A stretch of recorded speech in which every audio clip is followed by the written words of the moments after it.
할렐루야. 네, 반갑습니다. 우리 주님의 평화가 우리 부엌중앙교회 모든 교우들의 삶과 또 개인의 삶에 또 하시는 일에 풍성하시기를 주의 이름으로 축복합니다. 저는 부흥사가 아닙니다. 그렇다고 또 유능한 설교자도 더욱 아닙니다. 저는 이 설교 원고에 아주 깊이 붙잡혀서 이렇게 하는 설교자입니다. 그런 저를 이 귀한 자리에 불러주셨는데요, 사실 몇 차례 제가 거절을 했습니다. 그런데 우리 목사님과 또 여러분들이 아주 간곡하게 부탁하여서 제가 이렇게 서게 되었는데 아마 좀 실수하신 것 같습니다. 그런데 제가 이렇게 얼마나 부족한지 또 응원하기 위해서 우리 장로님들까지 지금 자리에 오셔서 함께 하고 있습니다. 그런데 제가 믿는 것 하나 있습니다. 그것은 우리 사람은 실수해도 우리 하나님은 실수하지 않으십니다. 할렐루야.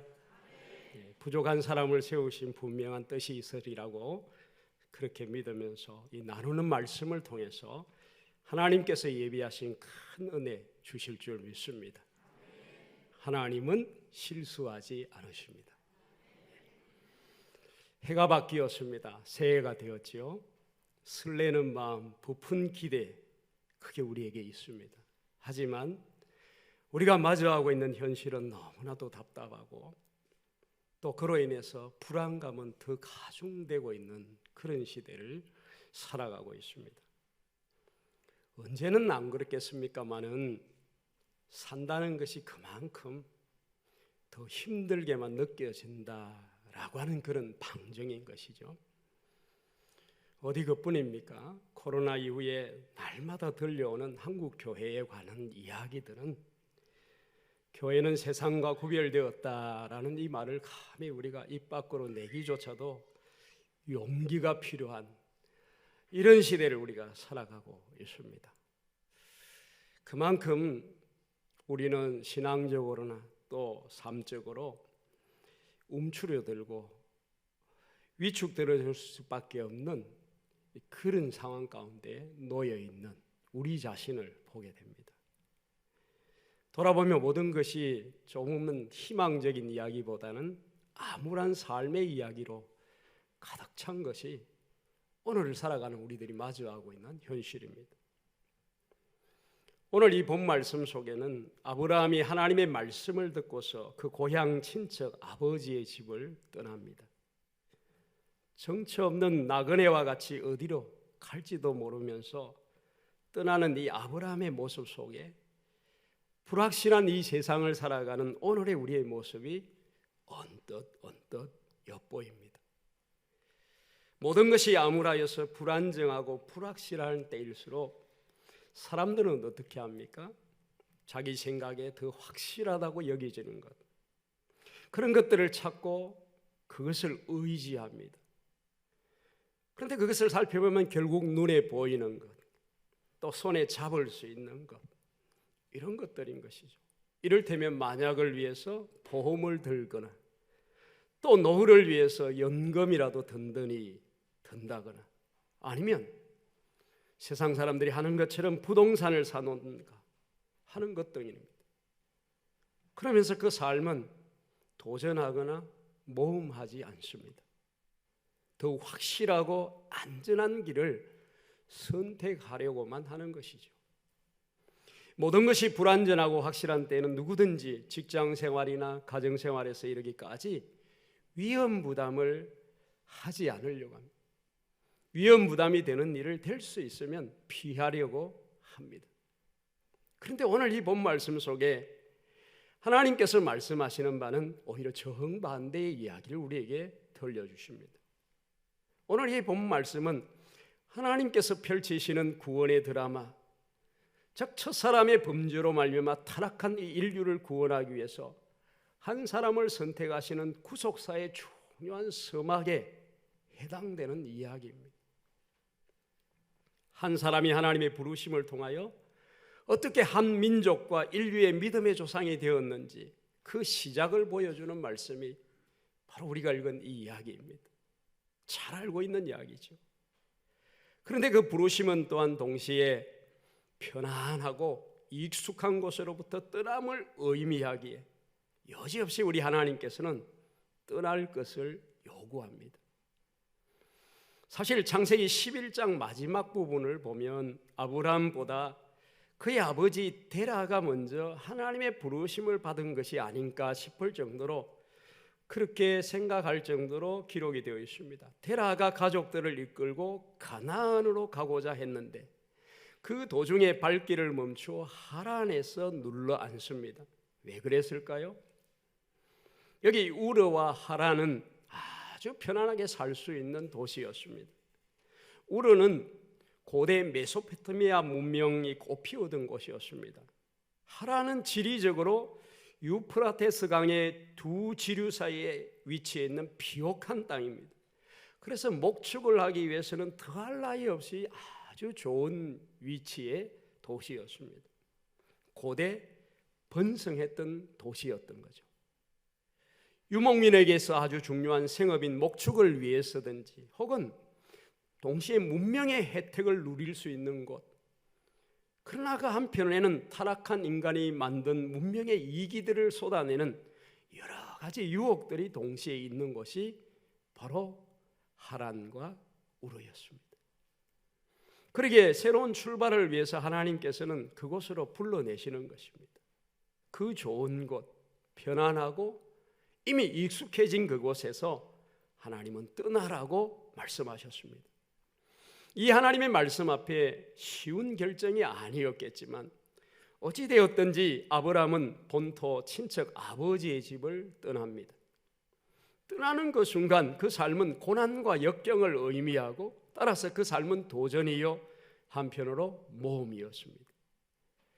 이 시간 이 믿음의 조상 아브라함의 이 도전과 모험으로 산 이야기를 통해서 들려주시는 하나님의 말씀으로 갖가지 삶의 문제들로 우리가 마주한 이 현실의 여러 가지 상황으로 잔뜩 주눅이 들어있는, 그래서 움츠러든 우리의 이 믿음이 새롭게 되어지는 은혜가 있기를 주의 이름으로 소망합니다. 누가 도전하고 모험할 수 있을까요? 천성적으로 모험심이 그리고 도전정신이 강한 사람만이 할 수 있는 것일까요?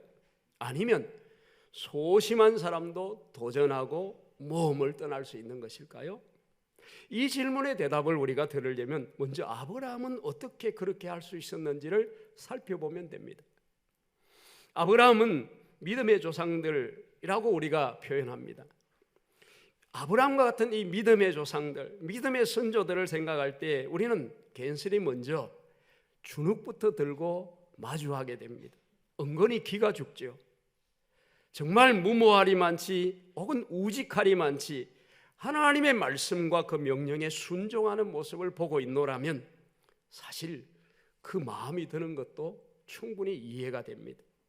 우리와 마치 근본이 다른 사람처럼 그렇게 우리가 느껴지기 때문입니다. 정작 모험을 떠나는 사람은 따로 있구나 라는 생각, 바로 그것이 우리의 일을 사로잡습니다. 그런데 여러분, 분명히 우리가 아셔야 할 것은 아브라함도 저와 여러분과 같이 우리와 똑같은 사람이었다는 사실을 절대로 놓치지 마시기를 바랍니다. 아브라함도 떠나는 것이 절대로 쉽지 않았습니다. 먼저 아브라함은 가정적으로 떠날 형편이 아니었습니다. 4절 말씀을 보면 하란을 떠날 때가 75세였다라고 기록하고 있습니다. 여러분, 아무리 100세를 훌쩍 넘는 생을 산다 하더라도 그 나이는 도전과 모험을 하기에는 그다지 젊은 나이가 아닙니다. 더구나 아브라함은 데라가 죽은 후에 사도행전 7장 4절 말씀을 보면 그 스데반 집사의 설교의 내용 속에 나오는 아브라함은 그 부친이 죽은 후에 하란을 떠납니다. 그러니까 장자는 아니었지만 아버지 데라를 계승하기 위한 위치에 있었다라는 그런 말씀인 거죠. 말하자면 아브라함은 그의 가문, 그의 집안 족속을 거느리고 이끌어야 할 가장, 지도자인 족장의 위치에 있었습니다. 오늘날도 여러분 그렇지 않습니까? 한 가정의 고대 사회에서 한 가정의 가장, 더불어 가문의 족장, 이 지도자가 떠나면 그 집안 형편이 어떻게 되겠습니까? 또 하나, 아브라함이 모험을 하는 것이 쉽지 않았을 것으로 여겨지는 그 이유는 그의 개인적인 성품 때문입니다. 사도행전 7장 2절과 3절에 나오는 스데반 집사의 설교를 참조해 보면 하나님께서 아브라함에게 2번이나 떠날 것을 말씀하셨음을 이야기하고 있습니다. 이미 하란으로 떠나오기 전에 메소포타미아, 즉 갈대아 우르에 있을 때에 고향과 친척을 떠나라고 명령하셨고, 또다시 하란에 눌러앉은 그들에게 아버지 집마저 떠날 것을 말씀하고 계십니다. 그러니까 아브라함은 이 떠나는 일이, 도전과 모험하는 일이 쉽지 않았다는 것을, 그도 주저하고 소극적이었다라는 것을 잘 보여주는 이야기입니다. 아브라함의 성품을 또 우리가 알 수 있는 하나의 사건이 있습니다. 그건 오늘 본 말씀이 있는 창세기 12장 10절 이하의 말씀을 보면 하나님의 명령을 듣고 떠날 때 그의 믿음이 대단한 것처럼 보이지만 아브라함이 가나안 땅에서 우구할 때 기근이 들자 그 기근을 피해서 애굽으로 다시 내려갑니다. 그곳 애굽에서 자신의 생명을 지키고자 자기 아내 사라를 누이라고 속이는 그 나약한 모습을 보입니다. 이렇듯 적어도 이때까지는 아브라함이 우리가 생각하는 만큼 대단한 믿음의 소유자, 믿음의 모험가, 도전가, 그것은 아니었다라고 하는 것이 분명하다는 사실입니다. 그런데도 아브라함이 떠날 수 있었던 이유가 무엇일까요? 오늘 본 말씀 1절입니다. 여호와께서 아브라함에게 이르시되 라고 아주 간단히 설명하고 있습니다. 즉 아브라함은 하나님의 말씀을 들었다라는 것입니다. 아브라함이 들은 그 하나님의 말씀은 실제로 하나님의 음성을 들었는 것인지 아니면 하나님께서 꿈이나 환상 중에 말씀하셨는지 그건 우리가 알 수 없습니다. 그러나 분명한 사실은 1절이 말씀하는 대로 아브라함이 자신의 그 연약한 성품과 가정 형편에도 불구하고 떠나지 아니하고는 견딜 수 없는 그 분명한 하나님의 명령, 하나님의 말씀을 들었다라는 것입니다. 이렇게 아브라함이 도전하고 모험할 수 있었다고 한다면 그러면 우리도 할 수 있는 것입니다. 또한 아브라함이 하나님의 말씀을 들었다고 한다면 우리 역시도 들을 수 있습니다. 그러면 오늘 우리는 어떻게 하나님의 말씀을 들을 수 있습니까? 하나님은 어제나 오늘이나 영원토록 동일하신 분이시기에 그때나 지금이나 여러 다양한 방법으로 말씀하시고 우리에게 들려주시는 분이십니다. 그 다양한 방법 가운데 특별히 누구든지 귀를 기울이고 그분의 음성에 귀를 기울이면 듣게 되고 들을 수밖에 없는 우리 안에 하나님께서 넣어놓으신 바로 이 도전과 모험의 본능에 대해서 말씀드리고 싶습니다. 하나님께서는 도전하시고 모험하시는 하나님이십니다. 하나님께서는 스스로 아무것도 부족한 것이 없으신 분이십니다. 그럼에도 우주 만물을 창조하시는 모험을 단행하셨습니다. 물질 세계에 무한한 장을 여시고 스스로 근심의 짐을 지셨습니다. 그러한 하나님께서 자신의 형상대로 사람을 지으셨다고 창세기가 말씀합니다. 자신의 형상대로 인간을 만드셨다라고 하는 이 말씀은 하나님께서 가진 창조적 모험, 창조적 도전 본능을 우리 사람 가운데도 주셨다라고 하는 그런 뜻입니다. 하나님께서는 생육하고 번성하여 땅에 충만하라고, 땅을 정복하라고, 하나님처럼 모험하고 도전하며 살라고 사람에게 말씀하셨습니다. 인간이 도전하고 인간이 모험하려고 하는 그 욕구와 본능이 있는 것은 바로 하나님의 형상대로 지음을 받았기 때문입니다. 바로 이 하나님의 창조적 본능, 이 창조적 모험 본능이 우리 안에 하나님의 형상으로 지음받은 인간이라고 한다면 누구든지 그 안에 내재되어 있다라는 말씀입니다. 그래서 여러분 그리스도인이나 비그리스도인이나 신불신 간에 누구든지 이 도전과 모험에 대한 본능과 욕구가 있습니다. 저 히말라야, 에베레스트 산 그걸 등반하는 사람만이 모험가가 아닙니다. 여러분 비즈니스 감각을 가진 사람은 사업에 대한 욕심을 가지게 되는 것이고 지적 호기심과 모험심이 강한 사람은 공부하는 그 학업에 도전을 하는 것입니다. 남들 앞에 나서기를 좋아하는 사람은 정치적 욕구가 있습니다. 이 모든 것은 하나님께서 우리 사람에게 주신 도전과 모험의 본능입니다. 단지 인간이 타락함으로 말미암아 자신 속에 내재되어 있는 그 본능을 잘못 사용하고 왜곡하는 것이 문제일 뿐인 것입니다.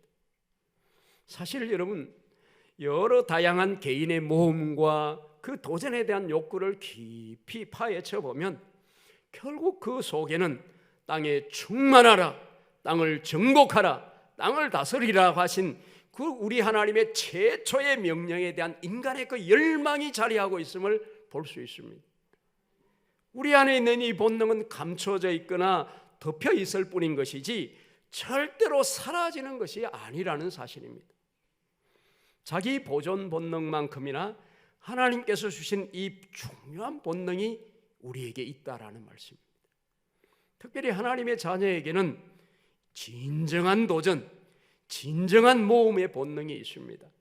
그러므로 누구든지 하나님께서 어떤 분이시고 하나님 앞에서 내가 어떤 존재인지를 바르게 인식하는 사람은 신앙과 그 삶의 편안함과 안일함에 빠져 있을 때마다, 빠져들 때마다 그 자리를 박차고 떠나라고 하는 주님의 이 도전의 음성을 듣게 되는 것입니다. 사랑하는 교우 여러분, 혹시 여러분이 그러한 삶 가운데 있다면 이 시간 이 선포되어지는 말씀을 통해서 주님의 음성으로 받아들이기를 주의 이름으로 권면합니다. 신앙생활이 뭐냐 하면 신앙생활은 도전하는 모험의 삶이기 때문입니다. 그러기에 여러분, 믿음의 위인들은 하나같이 하나님 앞에서 이 모험적인 삶을 살다가 갔습니다. 성경이 말씀하시는 우리 하나님은 도전하시고 모험하시는 분이십니다. 하나님께서는 말씀하시고 행동하시는 분이십니다. 그러므로 반드시 떠나야 할 곳에서 일어나서 떠나지 않으려고 하는 그 마음은 하나님께서 우리를 지으신 의도를 거스르는 것입니다. 그러므로 하나님의 형상대로 지음받은 사실을 우리가 기억한다고 한다면 하나님의 말씀에 순종하려는 그 마음만 있으면 누구든지 도전할 수 있고 누구든지 모험을 떠날 수 있다라는 것입니다. 그러므로 성도된 여러분, 바로 이 도전과 모험의 주인공이 되시기를 주의 이름으로 축복합니다. 그렇다면 어떻게 도전하고 모험을 해야 합니까? 도전과 모험을 사는 사람의 마음가짐이 어떻게 해야 할까요? 오늘 이 본 말씀에서 하나님께서는 아브라함에게 떠나라고 명령하셨을 때에 아브라함으로서는 무척 당황할 수밖에 없었을 것으로 보여지는 본문이 있습니다. 그 이유는 어느 곳으로 가라라고는 지시도 없이 떠나라고 말씀하고 있기 때문입니다. 1절 말씀에 여호와께서 아브라함에게 이르시되 너는 너의 고향과 친척과 아버지의 집을 떠나 내가 내게 보여줄 땅으로 가라. 내가 내게 보여준 땅이 아니고 뭐라고 되어 있습니까? 보여줄 땅으로 가라 그랬습니다. 내가 내게 지시한 땅이 아니라 내가 내게 지시할 땅으로 가라고 말씀한 거죠. 여러분, 이 사실은 정확히 히브리서 11장 8절이 아브라함의 이 상황을 이렇게 증명합니다. 갈 바를 알지 못하고 나아갔더라. 아브라함은 어디로 가야 할지를 지시받지 못하고 떠나고 나아가고 있습니다. 이것은 아직 보지 않았다라는 거죠. 갈 바를 알지 못했다라는 것입니다. 무슨 일을 해야 할지 모른다는 거죠. 즉 불확실성. 여러분, 이 불확실성이 모험을 떠나는 일에 있어서 우리를 주춤거리게 하고 주저하게 하는 것 아닙니까? 한국 교회의 가장 심각한 영적 상태를 지표로 보여주는 이야기가 있습니다. 어떤 조사에 의하면 점집을 찾아가는 사람의 30%가 기독교인이라는 정확한 통계가 있습니다. 그만큼 사람들이 신불신 간의 두려움과 불안 속에 살아가고 있다라고 하는 반증 아니겠습니까? 여러분, 이 혼란의 때에 불확실성, 확실함이 보장되지도 않고 담보되지도 않는 시대를 우리가 어떻게 도전하고 모험하며 살아가야 할까요? 오늘 본 말씀을 다시 보십시다. 하나님께서 아브라함에게 명령하셨을 때에 떠나라고만 하셨지 구체적으로 어디로 가라고 말씀하지 않으셨다는 이 사실에 우리가 다시 주목하는 것입니다. 바로 이 사실을 통해서 우리는 도전하고 모험을 떠나는 자가 가져야 할 그 태도를 알 수 있습니다. 갈 바를 알지 못하고 떠났던 아브라함이 오늘 본 말씀 5절 말씀에 보면 이렇게 되어 있습니다. 아브라함이 그의 아내 사레와 조카 롯과 하란에서 모은 모든 소유와 얻은 사람들을 이끌고 가나안 땅으로 가려고 떠나서 마침내 가나안 땅에 들어갔더라. 하나님은 아브라함에게 가나안 땅으로 가라고 말씀하지 않으셨습니다. 오히려 나중에 보면 그 가나안 땅에 도착하고서야 하나님께서 이 땅을 네게 주겠다, 네 후손들에게 주겠다 라고 그때 비로소 약속하고 있습니다. 그러니까 아브라함이 떠날 때까지만 해도 가나안 땅이 그에게 가야 할 땅으로 말씀하신 바가 아닙니다. 4절에 보면 여호와의 말씀을 따라갔고 라고 되어 있는데 그 말씀은 떠나서 가라는 그 말씀을 따라갔다는 뜻이지 본문의 문맥상 의미상 가나안 땅으로 가라는 그 말씀을 따라갔다는 뜻이 절대로 아니라는 말씀인 거죠. 그래서 히브리서는 아브라함이 갈 바를 알지 못하고 나아갔다라고 분명하게 말씀하고 있는 것입니다. 다시 11장 마지막 부분을 가보면 아브라함의 아버지 데라가 갈대아 우르에서 가족을 이끌고 가나안으로 가고자 했는데 도중에 하란에서 멈추어 눌러 앉았습니다. 그러니까 애초 이 가나안은 아브라함을 포함한 아버지 데라의 생각이었던 것으로 추정해 볼 수 있습니다. 그런데 하나님께서는 그것을 막지 않으셨습니다. 알려주시지도 않고 막지도 않으셨다. 이 무슨 뜻일까요? 이것은 한마디로 마음대로 하라라는 말씀인 거죠. 그가 어떻게 가나안을 생각하게 되었는지 우리는 모릅니다. 그러나 그것은 하나님께서 그에게 주신 생각이었습니다. 여러분, 우리가 하나님의 나라를 위한 비전과 소망이 있다고 한다면 우리가 무슨 생각을 하든 우리가 무엇을 하든 하나님께서는 막지 않으십니다. 하나님께서는 우리가 떠나는 것에 1차적 관심이 있으시다는 것입니다. 우리가 인생 여정을 걸어가다 보면 이상할이 많지 하나님께서는 앞으로 될 일에 대해서 구체적으로 말씀하지 않는 경우를 우리는 자주 경험하여서 답답함을 호소합니다. 왜 그러실까요? 이 혼란하고 불확실한 세상일수록 확실하게 하나님께서 이래라 저래라 말씀해 주시면, 구체적으로 말씀해 주시면 우리도 훨씬 수월하게 그 하나님의 말씀을 따라 살 수 있을 터인데 오늘도 하나님은 그렇게 우리에게 말씀해 주시고 가르쳐 주시지 않지 않습니까? 교회 여러분, 이것이 하나님의 방법이시요 이것이 하나님께서 디자인해 놓으신 인생이라는 사실을 여러분 기억하십시오. 여러분, 갈 길 다 알면서 될 일 다 알면서 나아가는 것을 우리는 모험이라 말하지 않습니다. 우리는 그것을 도전이라고 말을 하지 않습니다. 하나님께서는 저와 여러분을 마치 레일 위를 달리는 기차처럼 그렇게 만드시지 않았습니다. 우리를 숨 돌릴 틈도 없이 계속해서 주어지는 명령에 따라 움직이는 기계나 로봇으로 만드신 것이 절대로 아니라는 사실입니다. 사랑하는 교회 여러분, 우리는 모험하시는 이 하나님의 형상을 따라 지음받은 사람입니다. 우리 모두는 이 창조의 본능과 도전 본능을 가진 하나님의 자녀들입니다. 그런데도 우리가 도전과 모험을 하지 못하는 이유가 무엇일까요? 그것이 무엇일까요? 그건 바로 실패에 대한 두려움 때문입니다. 그런데 실패함으로 하나님의 영광을 가리면 어떻게 하나 하는 이 두려움이 절대로 아닙니다. 여러분 자신을 돌아보십시오. 이 사업을 하다가 말아먹으면 어떡할까? 이 공부를 했는데 소용이 없으면 어떡할까? 이 남자와 이 여자와 결혼을 했다가 잘못 불행하면 어떡하나? 이런 등등 이런 것 아닙니까?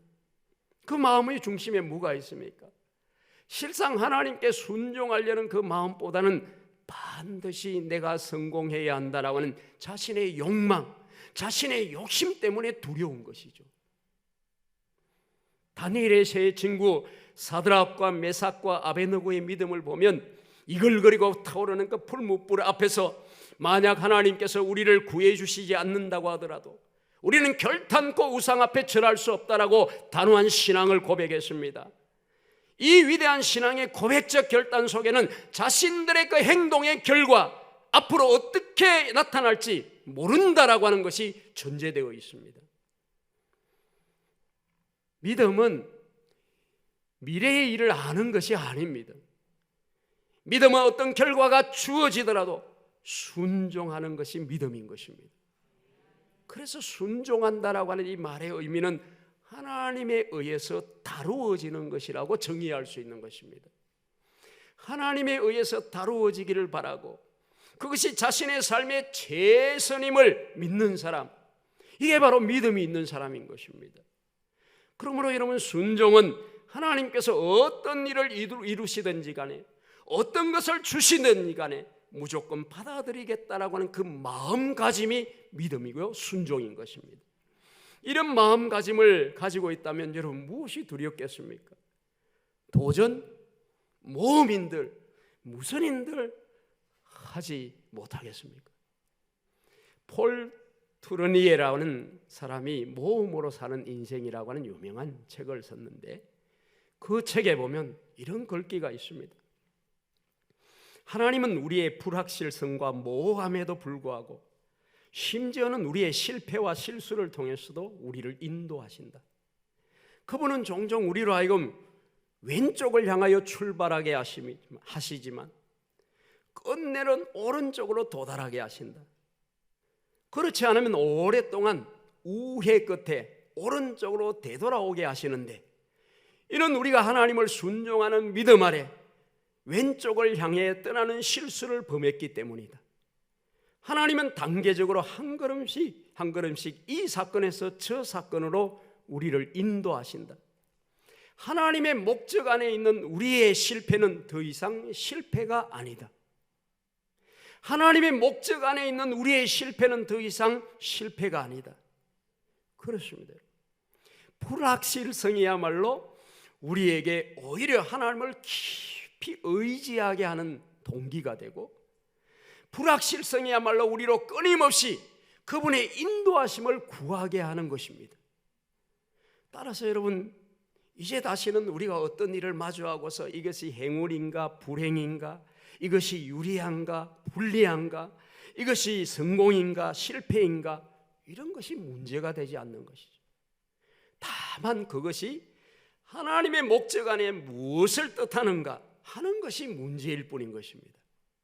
그러므로 하나님께서는 우리가 멈춰서 있을 때, 가만히 있을 때가 아니라 움직이시기 시작할 때, 그 하나님의 말씀을 붙잡고 뭔가로 순종을 시작할 때 하나님은 우리를 인도하시는 것입니다. 그러므로 여러분, 말씀을 듣는 순간 우리는 일단 떠나야 하는 것입니다.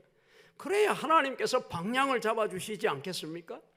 한번 여러분 생각을 해보십시오. 방향을 잡아준다라는 이 말은 떠나고 있는, 달리고 있는 차량에게 필요한 일이지, 저 주차장에 주차하고 있는, 멈춰서 있는 차에게는 방향을 잡아준다는 말이 아무 의미가 없는 것 아니겠습니까?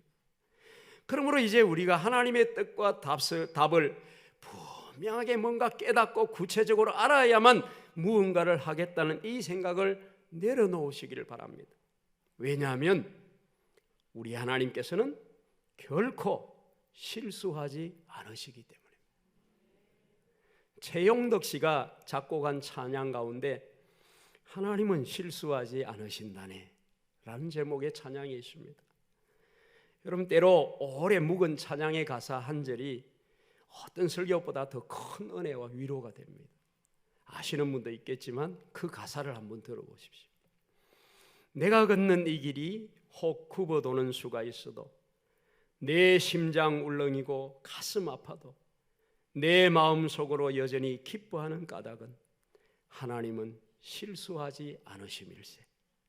내가 세운 계획이 혹 빗나갈지 모르며 나의 희망 덧없이 쓰러질 수 있지만 나 여전히 인도하시는 주님을 신뢰하는 까닭은 주께서 내가 가야 할 길을 잘 아심일세. 어두운 밤 어둠이 깊어 날이 달시는 밝지 않을 것 같아 보여도 내 신앙 부여잡고 주님께 모든 것 맡기리니 하나님을 내가 믿음일세.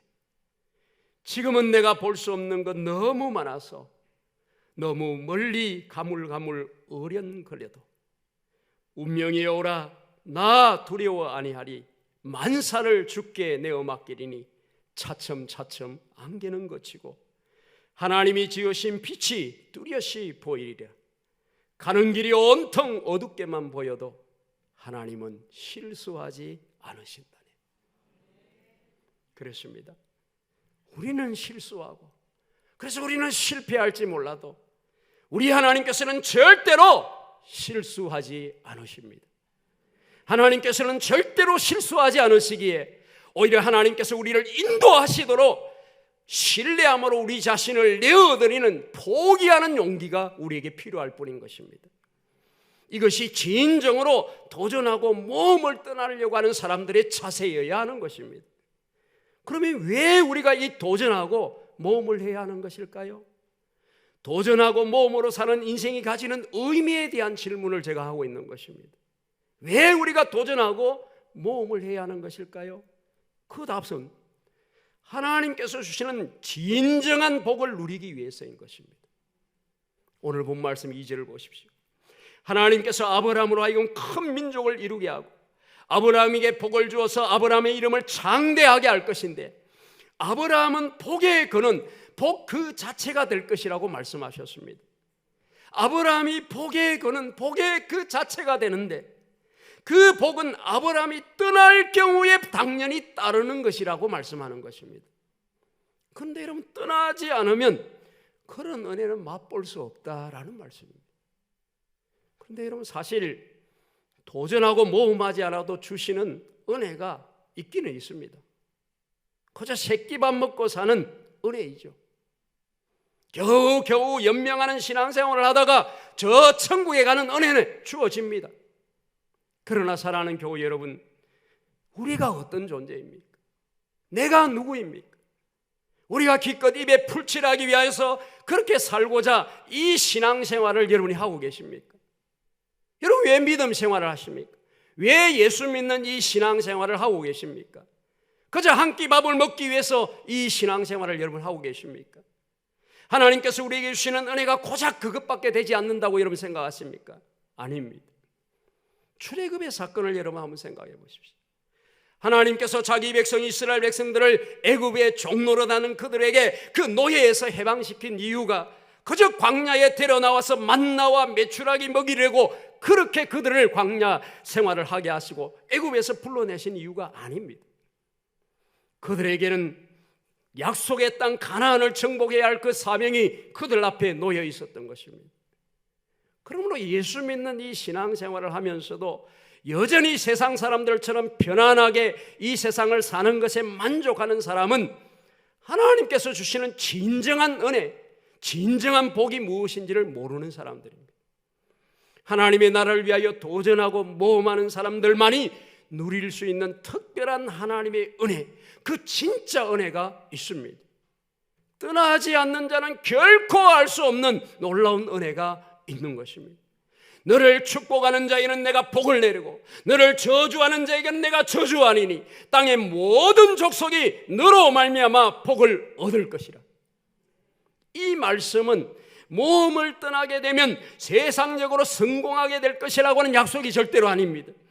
모험을 떠나게 되면 세상의 행복과 만족을 얻게 될 것이라는 약속도 아닙니다. 하나님께서 주시는 진정한 복은 우리를 통하여 세상을 구원하시는 일, 하나님의 이 열망에 동참하는 일, 하나님의 구원 드라마에 우리를 동력적으로 하나님께서 초대하시는 것입니다.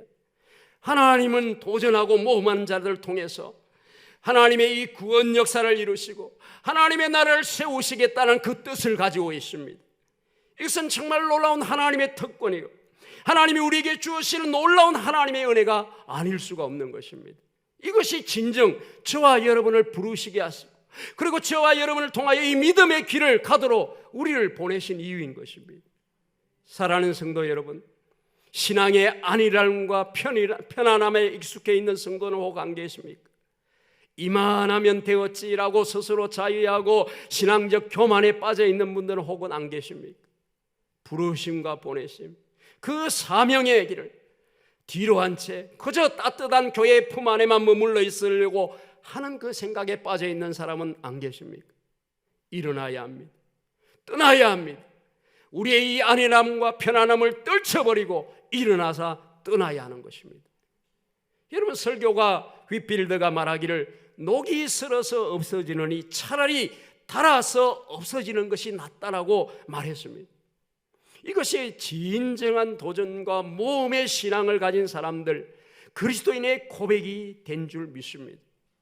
히브리서는 이런 도전과 모험으로 인생을 살았던 믿음의 족장들을 쭉 정리하고 나열한 후에 이렇게 마무리합니다. 이 사람들은 다 믿음을 따라 죽었으며 약속을 받지 못하였으되 그것을 멀리서 보고 환영하였으며 그들이 이제는 더 나은 본향을 보았으니 곧 하늘에 있는 것이라고 말씀했습니다. 그렇습니다. 아브라함을 포함한 모든 믿음의 사람들은 가나안 땅이 자신의 영원한 기업으로 여기지 않았습니다. 자신이 영원히 정착할 곳이라고도 생각하지 않았습니다.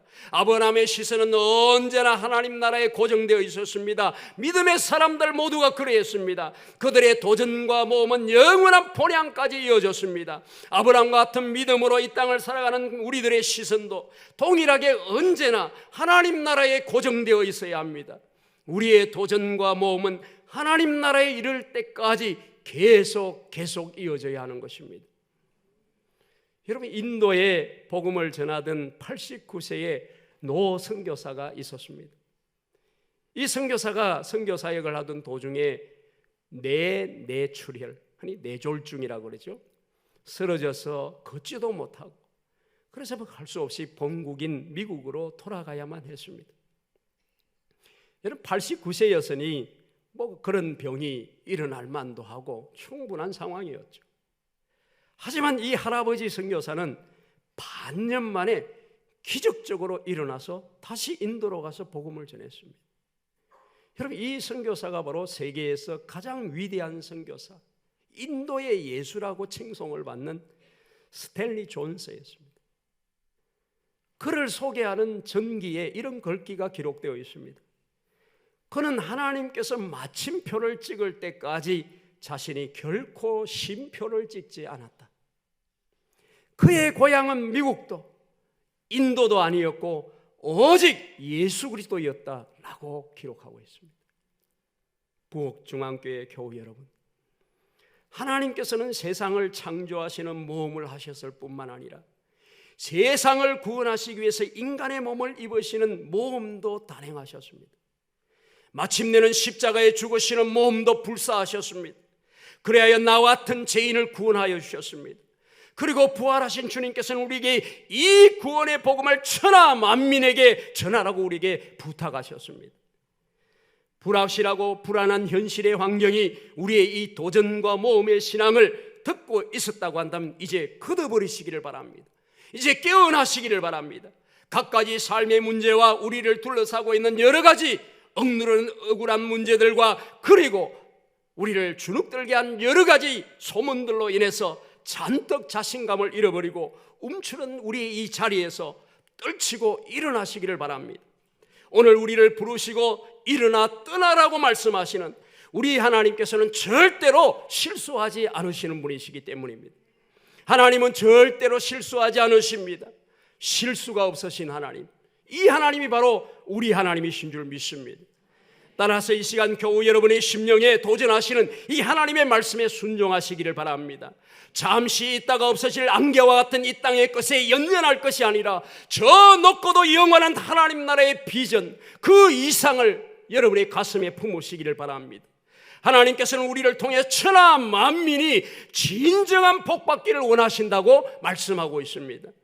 우리가 참된 안식을 누릴 그날까지 우리가 날마다 중단 없이 이 믿음의 도전과 모험을 멈추지 않으시기를 주의 이름으로 축복합니다. 그래서 하나님께서 우리에게 각자의 말씀으로 도전하실 때마다 그 말씀을 부여잡고 다시 일어서는 이 놀라운 은혜의 역사가 있기를 주의 이름으로 축복합니다. 우리의 신앙의 안일함을 벗어버리십시다. 우리의 신앙의 편안함에 주저있는 우리의 이 모든 신앙의 악습을 벗어버리실 길을 주의 이름으로 축복합니다. 떠나라 말씀하시는 이 하나님의 말씀에 순종하십시다. 절대로 실수가 없으신 하나님을 진실로 믿음으로 모든 두려움을, 모든 무서움을 벗어버리고 신앙의 도전과 모험의 삶을, 이 신앙의 첫걸음을 떼는 우리 부곡중앙교회 모든 성도들이 되시기를 주의 이름으로 축복합니다. 우리 이 시간 같이 함께 기도하도록 하십시다. 지난 3년 코로나로 말미암아 한국교회는 잔뜩 주눅이 들었습니다. 그 여파가 모든 교회와 교인들에게 영향을 미치고 있습니다. 그 결과로 혹시 부곡중앙교회 교우 여러분들의 삶에는 그 여파와 영향이 있지 않습니까? 신앙의 안일함, 편안함에, 나태함에 스스로 빠져 있지는 않습니까? 오늘 주님께서 말씀합니다. 일어나라고 말씀합니다. 떠나라고 말씀하십니다. 무엇이 우리를 두렵게 하십니까? 그 두려움을 떠서버리시기를 바랍니다. 절대로 실수가 없으신 우리 하나님을 진실로 신뢰하십시오.